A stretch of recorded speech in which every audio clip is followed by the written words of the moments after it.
Yo, I've been having this odd feeling about the new Xbox CEO. It's not an odd feeling as if like I think she's gonna do a bad job. No, no, no, no, no, no, no, no, no. No, I think she got that glow. She got something that Xbox ain't seen in a while. She hasn't. She got that charisma. She got the glow. She got something about her. So I just wanted to know more about her, man. The the last couple moves that she did, especially with the new Xbox, doing little things like giving the crowd Xboxes, cool, whatever. That's not it. She's making cuts to things that's not working in the business of Microsoft. She's making cuts of things that's not working in the business of Microsoft, and she's just taking things and using a logical approach.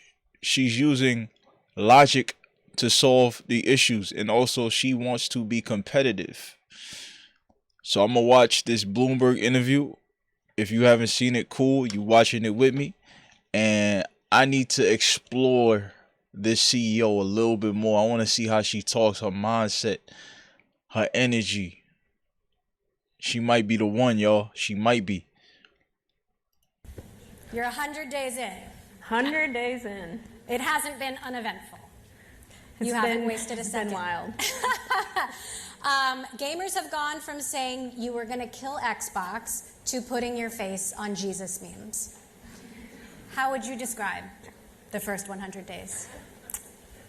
You know, there is nothing that can prepare you for. You know what I like most about Asha Sharma? And you could call me whatever you want. Like, she's low key attractive, bro. And I ain't gonna lie, man. Listen, I'm gonna confess. I'm gonna confess. When I went to ChatGPT and I looked it up, I'm about to show you what I posted up right now. I'm about to show you. This is what I look. This is what I posted first. Is Asha Sharma married?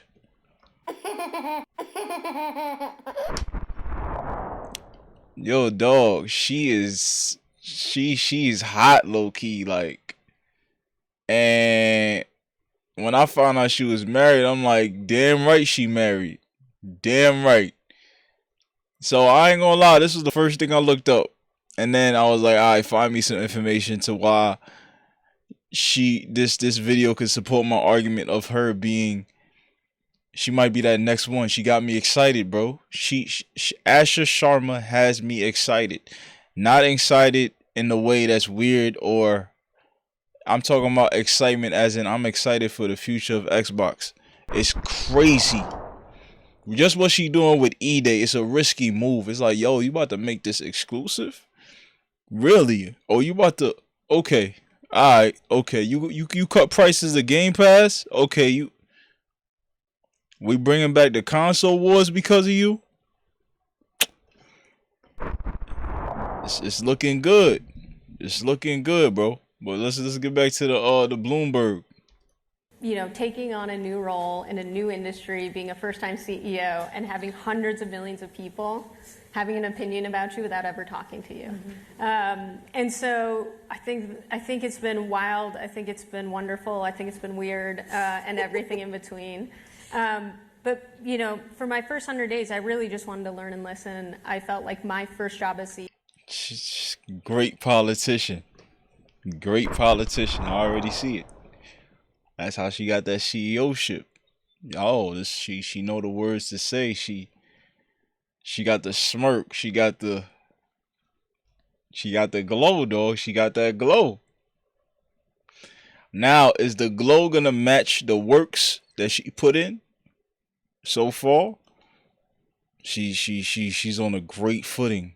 Great footing. CEO of Xbox was just to understand the soul of Xbox, to understand the soul of what makes art, to understand the soul of creating, understand the soul of the platform, and kind of what made us great for the first 25 years. You were a surprise pick for CEO. Phil Spencer, your predecessor, 20-year veteran, super passionate. fan base. You're not a gamer, came from Instacart, Meta, Microsoft AI. She came from Meta, Instacart, and Microsoft AI. Is that what she said? Tell me about not a gamer, came from Instacart, Meta, Microsoft AI. Instacart, Meta, and Microsoft AI. That's where she came from, and she's not a gamer. But she did say that she wanted to find the soul of what Microsoft was and tap back into that. Me paraphrasing. That's the right approach, even if you're not a gamer, even if you're not a part of this industry, this gaming industry. You got to find out what makes it tick. And it seems like she is finding out what made it tick. She's finding out what made these things tick. And she's pressing that button. It's not, oh, I feel like this. Oh, I feel like this is going to work. No, she going back to what works exactly. She's going back to what works exactly for the Xbox. Yo, passion. Yo, exclusivity. Yo, Gears of War. Yo, listening to the fans themselves about what they want. Yo, opening more Game Pass opportunity. This, that. We bringing back console wars. We lowering the price for Game Pass. We getting rid of shit that doesn't need to be around. Studios that don't need to be around. We wasting our budget. Killing our revenue. Our profit, actually. You're killing us. A lot of y'all going negative. She's figuring out. She's understanding, yo, what works, what doesn't work. And she's only attacking and holding on to, I should say, of what works. That's from what I see. You're not a gamer, came from Instacart, Meta, Microsoft AI. Tell me about that call from Satya. How surprised were you? Yeah, I would say no one was probably as surprised as I was when I got that call. I didn't know he had the right person on the line, but did you try to talk him out of it? I tried to understand it. Look, like it's one of those things when we're all every day working on an AI, it's hard to see past it, right? We started with a model launching every 6 months, and now it was launching every 6 weeks and every 6 hours in some cases. And so it took a moment to just pick my head up and say, what is this all about? And then you see, oh gosh, over 1 billion people play on Xbox every single year. 70% of Americans spend at least 1 hour every single week gaming. And all of my career, I've picked the things that I worked on because I deeply cared about the thing that I was going to go solve with technology, whether it was helping to make sure that every single retailer would have a chance to fight against Amazon with Instacart, or private communication and preserving that and protecting that all around the world with messaging, or helping people take care of their homes. And so in this case, I think that gaming is culture. It is entertainment in many ways. If you think about some of the top shows in the world right now, they are games that turned into TV series or movies. And Fallout number 1 I think on that Amazon. Fallout's number two of all time. Minecraft was number 5 at the box office when it came out. So it just feels like the world is going through such a change, and it's a consequential time, and we've got great people working on AI to help enable. Hold on. I need you to look at the diamond ring. Every enterprise. Does you see the diamond ring? Like, look at on her left hand, bro. And like the diamonds on her watch and on her ring. Like, her man love her, son. When it came out, so dang. It just feels like the world is going through such a change, Look at that. and it's a consequential that shit just blinging. We've got great people working on AI to help enable every enterprise, and I wanted to take on something that could help the world continue to be entertained. And it seems like Asha understands any business that she walks into. She tries to understand it from multiple angles. As she is explaining even more now in what she's saying, she is trying to understand the business as is, what made it work the entire time. Understanding competitors, understanding what are they doing, I'm excited, bro. She's gonna do way better than the last guy. He was trying to be buddy, putty with everybody. I don't like being buddy, putty with everybody because everybody ain't your buddy, especially in business, especially in the console battle. Y'all are two different consoles, two different companies, which means y'all naturally need to be competitive.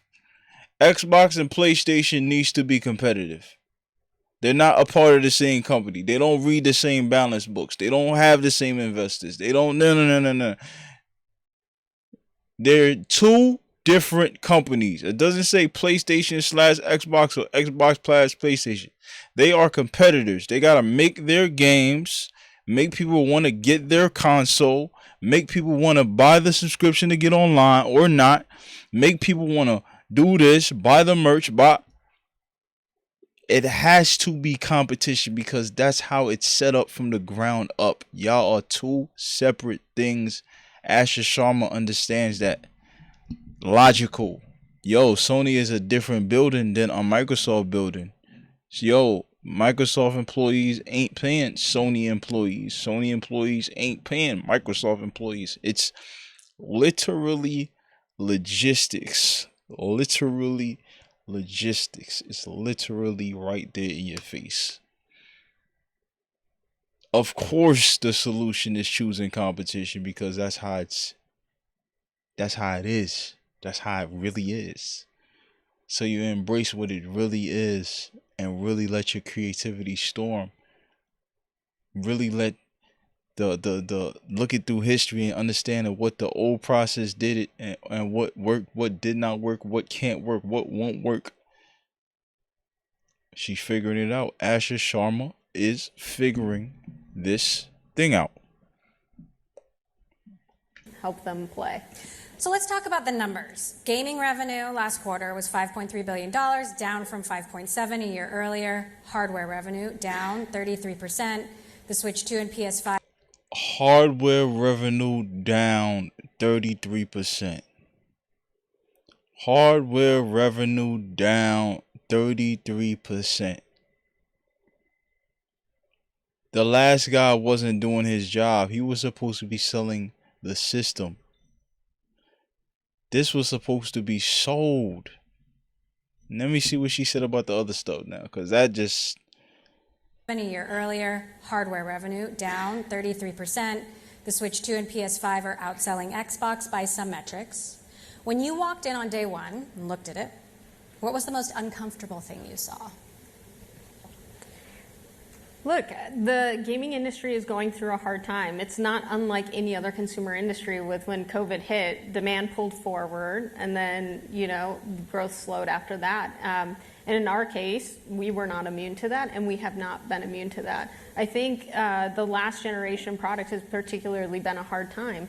I think the most uncomfortable and surprising thing for me is what is happening in consumer electronics that we're not really talking about. I think that usually what happens at this point in a generation is your costs come down, right? Memory, storage, et cetera.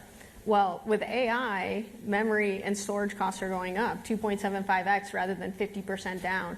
Just in my first 100 days, it's up 50%, and I think it will continue to go up. And so the biggest challenge and opportunity is how do you make affordable products during that time? And that's what the next 100 days will be about. So she did answer the question. So yes, she's made for the job. She's a politician. The question was, what was the alarming thing you saw? Me paraphrasing. When you first walked into Microsoft, she mentioned hardware being down 33%. She mentioned the PlayStation and the Nintendo Switch outselling the Xbox, and she didn't say exactly what the metrics were, but she says by some metrics, which means the numbers probably are egregious. You ever heard the term drastic calls for drastic measures? Drastic times calls for drastic measures. This is a drastic time. The first 100 days is this event that Asha Sharma is a part of, which writes down this history that's being made of her making large cuts to things that just don't work and don't matter. to the future of Xbox. Of course, she wasn't going to say what the answer really was. She's going to lead you to something else. You got to understand how politicians talk. You can't be a president if you've never been a CEO. All a president is being the CEO of said country.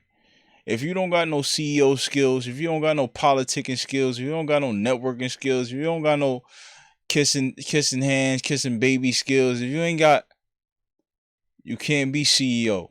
If you ain't got all that, if you can't talk your way out of something, if you don't got good PR, you can't be a CEO and you can't be a president if you don't got the skill sets.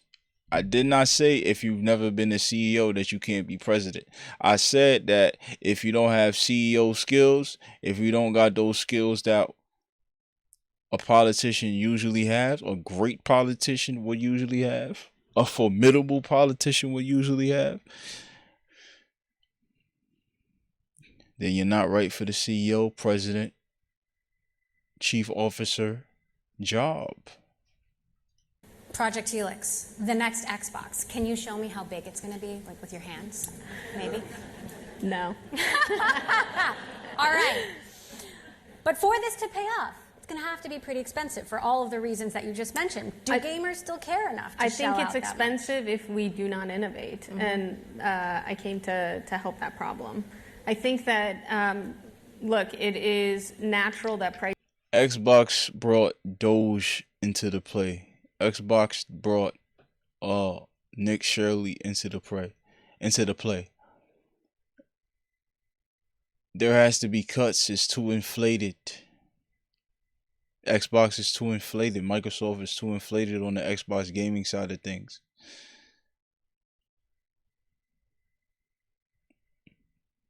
There has to be, things have to get cut down with a large sword. Prices go up. Every generation around us is raising prices, but I don't think you can raise prices through the hardware crisis that we're seeing, and so it will require a fundamental change in terms of how we innovate and how we think about the business models and how we go bring this to market, and we're working on that. Do you think Xbox is still selling consoles mainly in 2030? So look, the console market is stable and it's core to who we are, but at the same time, there's a lot of other growing markets. And so we're certainly going to continue to put out great reference experiences, but we're also going to push into new spaces. Microsoft owns Windows. Windows is one of the largest gaming platforms in the world. It has long had more players and more hours than any other platform. I like what she said about innovating. In order for, my bad for that, looking at my phone, I had a text. In order to rise to the occasion with the rising prices in hardware that all our other competition is doing because they're just following the market, we have to innovate in order to go against what the hardware prices are doing. That's a very smart approach. That's a creative approach. That's not a that's a very strategic approach. That's a 5D chess approach that may cause you to fail if not executed properly, but it's outside the box. It's the thing that can lead to extreme revenue growth and extreme popularity within your next system. Extreme popularity when it comes to, yo, what console should I get? It'll raise the popularity in that. People will talk about it more. People will do memes, and people will make TikTok videos about getting their boyfriend an Xbox, getting their such and such an Xbox. Everything is about PlayStation. Everything is about Switch. Xbox is barely mentioned in the real world. Xbox is barely mentioned in the real world. Maybe I'm not a part of every nook and cranny in the world or been to every single place, but my algorithm doesn't show an Xbox. I don't hear people talking about Xboxes. I hear people talking about PS5s and PCs and Nintendo Switches. Xbox's name has been dormant for a very long time. It feels like 5+ years. It feels like forever. I don't know how Xbox gaming stood afloat for this long. I'm going to be very honest. I don't know how. Because people don't talk about it. People haven't been talking about it. But the fact of the matter is, there's people that still buy the Xbox. They don't speak on it that much. But there's a lot of people that have Xboxes in their homes. They spoke about this in this interview. She said, I don't know if it's true that billions of people play on Xbox every year. I think she's talking about the Xbox app, because you can have that on the computer, and PC is basically Xbox because it uses Windows, but whatever. A CEO got to know how to use the numbers the right way to bring out the right message, the best message for whoever's employing them, and that's what she's doing. Innovation is what she preaches. Innovation. Raising prices, but I don't think you can raise prices through the hardware crisis that we're seeing. And so it will require a fundamental change in terms of how we innovate and how we think about the business models and how we go bring this to market, and we're working on that. Do you think Xbox is still selling consoles mainly in 2030? So look, the console market is stable and it's core to who we are, but at the same time, there's a lot of other growing markets. And so we're certainly going to continue to put out great reference experiences, but we're also going to push into new spaces. Microsoft owns Windows. Windows is one of the largest gaming platforms in the world. It has long had more players and more hours than any other platform. And I think it's going to have a lot of dollars associated with that in the future too. Mobile, we own Candy Crush. We have incredible worlds and characters that can meet the next generation where they are. And so, look, I look at console as core, and I look at our responsibility to not only serve that really well and get that healthy, but to also... I look at console as core. That's what she said. She said, yo, I look at console as core. Now that's a quote. Where they are. And so, look, I look at console as core, and I look at our responsibility to not only serve that really well and get that healthy, but to also look at bringing the next generation online. The Switch 2 is having a huge year. You know, what are your learnings from the first generation of Xbox handhelds, and would you ever build your own, or do you not need that category? Look, I think that there's a lot of interesting things to think about when it comes to how do you actually meet players where they are. I think handheld is just a way to take your games on the go with you, and so that can happen on mobile, that can happen on with Asus, which is our partner on handhelds, that can happen on all gaming handhelds. I think what's clear is the next generation plays a lot, and they see play as the most important form of entertainment to them. And a console is great when you're at home, and we're going to have to look for other ways to help serve that audience. One of the most controversial things you did, first few weeks on the job, you kill Copilot in gaming.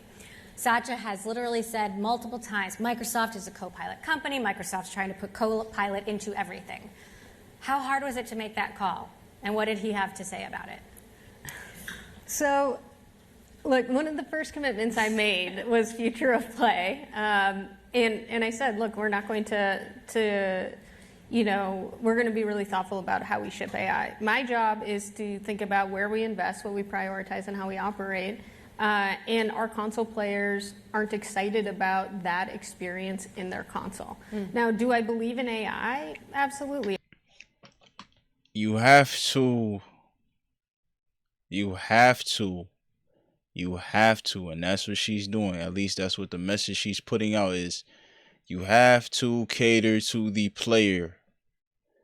If they're telling you, no, we don't want this. This idea that you're bringing on, it's trash. We don't like it. They're going to tell you. When you do something innovative and they like it, they'll tell you. Copilot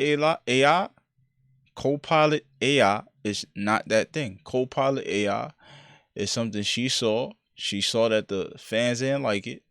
I'm a PC player, so this is me coming back to watching anything Xbox for years. She's the thing that brought the spark back. Gears E-Day is the thing that brought the spark back for me to even look up what Xbox got going on. I don't know what the hell they got going on. But that 2026 showcase put them right back on the map. Asha Sharma put them right back on the map. She got the right message. She got the right idea. She got the right strategy. All you got to do is listen to the player. Listen to the diehard. Listen to what's actually the right and the wrong thing to do. The thing that doesn't make sense, you get rid of. I think neural rendering is a great opportunity for us to invest in that. And it helps upscale. It's helping with the footprint on your device so you can get better graphics. There's a lot of things that AI can be really great at. I think that we have to make sure it's solving a problem if we put it out there for gaming. And so I made that call. So we have to make sure AI is solving a problem before we put it out there. I want to get her quote. Make sure it's solving a problem if we put it out there We got to make sure AI is solving a problem if we put it out there. If AI is adding to a problem or creating a new problem, which the players were complaining about, I'm going to assume, why would I, as a CEO, keep letting it happen? Y'all did it another way for the past 5-7 years. Y'all did it another way. It hasn't worked. When was the last time we spoke about Xbox? Like, for real. I didn't even know what was going on until that last showcase. for gaming. And so I made that call. So Satya was cool with that? Or? It was an Xbox decision. He's given me latitude to make the best decisions for our players. Well, how much latitude, elsewhere do you have? There's this idea that Microsoft wants to sort of extract software kind of revenues out of a gaming business, which, may not be possible. Do you have more breathing room when it comes to the financials? Yeah, so my mandate is not 30% accountability margin. It's not enterprise software margins. It's to be the #1 gaming and entertainment company, and that's what we're going to go do. Simple. If you look at too much in the numbers, your ideas, your imagination, everything just gets constricted, contracted, messed up, because you can't find out the right solution, because your solutions are all over the place, because numbers fluctuate, numbers do different things. But if you got an idea and you place it to the front, you put it on a big whiteboard, and you're like, yo, this is our goal right here. We want to be the #1 entertainment console in the world. Now you got some creating to do. Now you could really get out there and be like, yo, alright, let's use this. This feels right. E-Day being Xbox exclusive. Yeah. This feels right. Yeah, actually, this is right, because we're going to be bringing back the console wars, and we're going to really bet big on this shit. Yeah, let's bet. If you think about it, Microsoft has invested more aggressively than nearly anybody in this category over the last 6 years. We've bought Activision and ZeniMax. We've invested in our core platform. We've invested in hardware cycles. We invest in subsidies even when we're losing money because of memory and storage. And so we're long on gaming. We're long on Xbox. We'll keep investing. But we've got work to do. You shared the numbers. We're not in a healthy spot. And so, next 100 days is going to be about resetting the business. Let's talk about Activision. Microsoft paid $70 billion, $69 billion for Activision Blizzard, largest gaming acquisition in history. They spent $69 billion on Activision, bro. $69 billion, bro. You can't tell me that shit is not an inflationary asset, bro. Like, that's egregious. And you paying that for Call of Duty. Pretty much, you paying that shit for Call of Duty, bro. They took that, they bought them. The very next game went downhill. There have been layoffs, game cancellations, Game Pass prices have gone up rather than down. You inherited this deal. Is it paying off? So look, I don't know anybody in entertainment who wouldn't want Call of Duty, which is now grossing in more revenue than Marvel Cinematic Universe, who wouldn't want one of the top 3 apps in the world, the Candy Crush, who wouldn't want World of Warcraft, and who wouldn't want a team that for 20 years has been able to create predictable hits every single year. So I love Activision Blizzard King. Look, it was bought at a time before ChatGPT. It was bought at a time before our strategy, when our strategy was predominantly on the core consoles. It was at a time when, you know, we were right in the middle of COVID. So hard to say, you know, how to think about those decisions, but I think these are incredible assets, and we intend to continue to invest in them.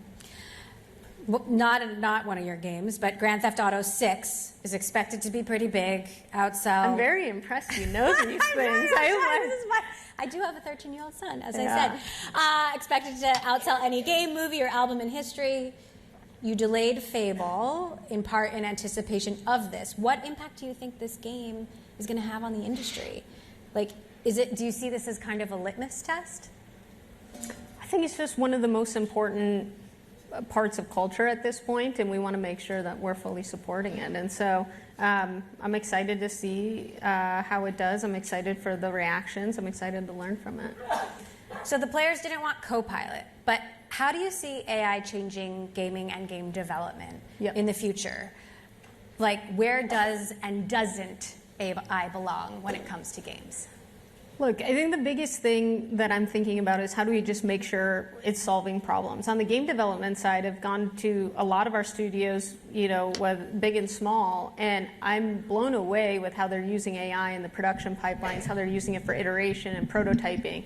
Look, that's not production ready, there's still work. And so, you know, 30% of game development is software, and so there's the traditional applications that we see in enterprise.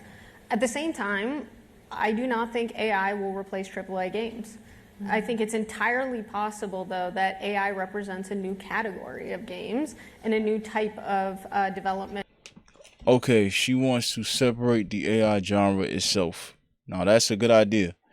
Instead of you guys using AI to make your games, because a lot of y'all doing that and making shortcuts, we should make it into its own genre.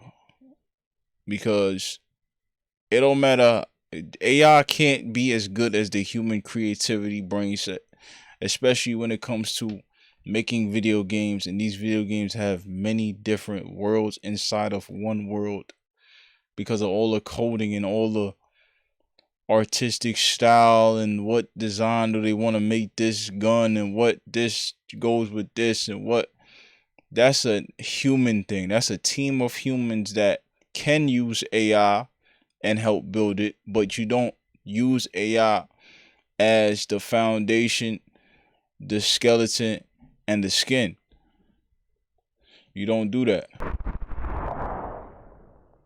And she understands that.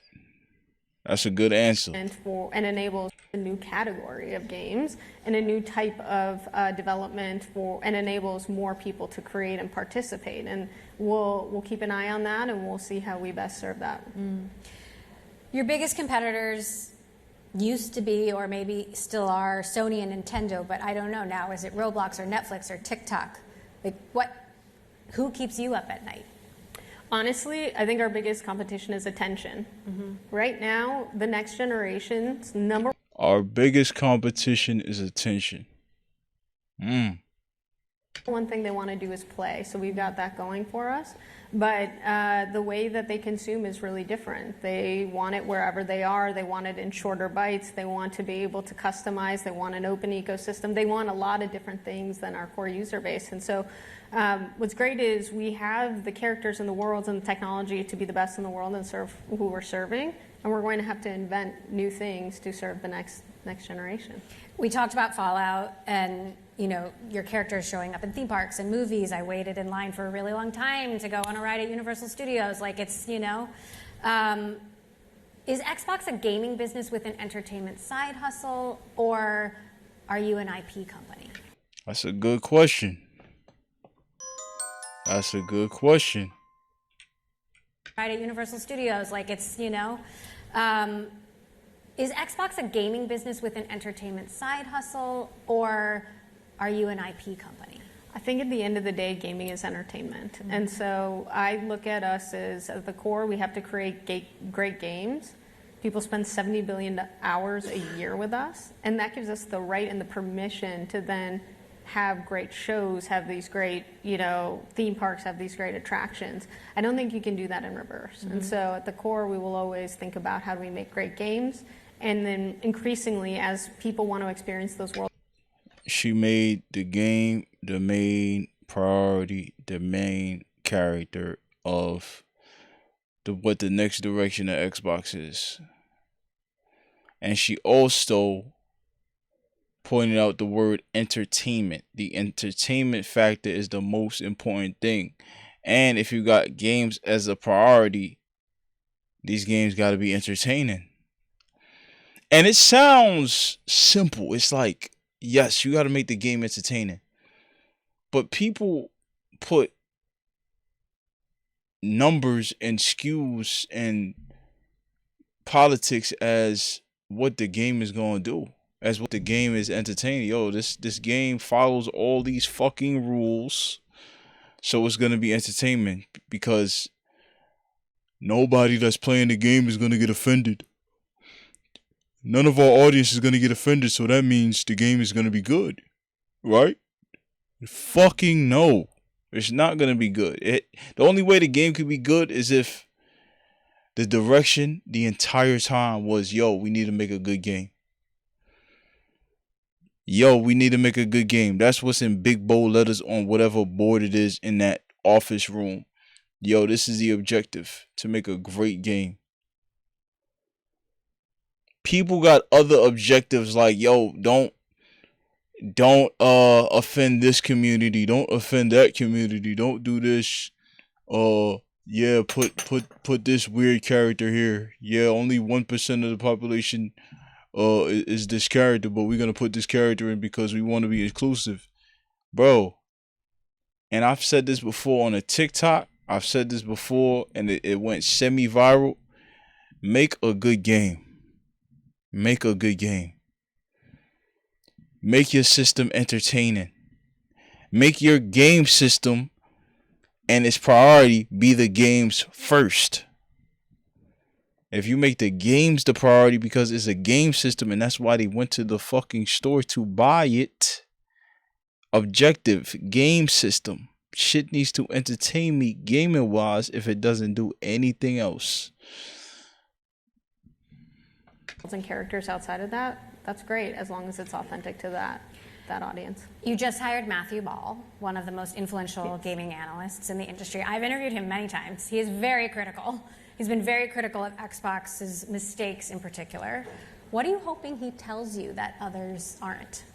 Look, we're a challenger right now, and so we have to be uncomfortable and understand hard truths, and I think he's going to help us do that. At the same time, he's one of the most creative people that I've met. I don't think that there is a linear path to success here. I think we need to take all of the learnings across entertainment, across gaming, across all of our collective histories. We have a lot of very tenured gaming leaders that are still on the leadership team, and we're going to need to find our way through it, and I think he's going to help us do that. You've been labeled as not a gamer, but I know you have a gamer tag. Do you game now, and how much time do you spend fiddling around with it? Yes, I'm not a gamer. Listen, I know her answer. She's probably gonna say yes, she games, but she just walked into a company that needs to be rebuilt. It needs to have a lot of cuts. It needs to be changed around. The culture has to be changed around in order for this thing to get back on the right foot, get back on a trend line that's going upward with higher highs and higher lows. No, she hasn't been playing. Yeah, she got an account because she's supposed to have an account as a CEO for the politics, for the PR. Of course, you got to have that, but no, she's too busy making phone calls, getting deals done, making cuts, suggesting cuts, doing interviews. No, she hasn't been playing no Xbox, PC, or none of that. She trying to get this share price up. But I do play games now because that is our core way that we reach our audience. And so, again, in my first 100 days, I've been trying to learn and listen and understand what makes this art form amazing. And what's interesting is there's a lot of people who are gamers that you never would have known until you start to pick up a controller. And so there's something about that. Look, in a world in which everybody's attempting to automate the economy, there's something wonderful to just be able to escape and have memories and connect to something that you deeply care about and that's deeply personal. And I think that's what games do. What do you think the future of exclusivity is? And, for example, with Game Pass and, This is what's making her a star. It's this subject right here. I got to see how she answers this, but exclusivity, we haven't seen that word taking serious with consoles in a very long time until 2026. the comparisons to Netflix, is it really going to get there? Like, where is all that going? I think it's a tough topic. Look, we're the #2 publisher in the world, and in order to be a great publisher, you must have your games reach large audiences to play. At the same time, we're increasingly becoming a platform. In order to be a platform, you must have exclusive content and services. And so we're looking at that very... In order to be a platform, you must have exclusive content or services. This is something that I mentioned earlier. That sounds like something that, yeah, we know that already. 8, what you mean? If you're a platform, Xbox, why am I buying your Xbox? Because you got something different that the PlayStation got over the Xbox. If it's 2 consoles and one person has a different preference and another person has a different preference, one guy got the preference for what Xbox offers, the other guy has a preference for what the PlayStation offers. Guess what? They're going to get 2 different systems and be satisfied with the specific thing that system does for them that the other one did not, which caused them to buy that specific system. Xbox is just another system that doesn't have all the games. First of all, they don't got no exclusives until now. So you got all the games PlayStation got. You don't have any exclusives. You're just a different system. Your system color is green and black or whatever the hell your color is. You're just the same system with a different name, different brand. My friends aren't on this. They're on PlayStation, so I can't even play with y'all. You got to make it make sense to me, bro. Very closely. I think that we have to be very thoughtful about each title on how we want to think about it and learn from similar cases in the industry, and that's what we're doing. What do the next 100 days look like? Well, I think the first 100 days are going to be hard to beat in terms of the excitement, but the next 100 days is, look, we've done so much to start to revive Xbox. We've shipped more in the last 100 days than we have in the last year. We've been able to reset Game Pass after an 8-month decline. It's now returned to growth and expanding revenue. Game Pass had an 8-month decline. Have a moment of silence for that.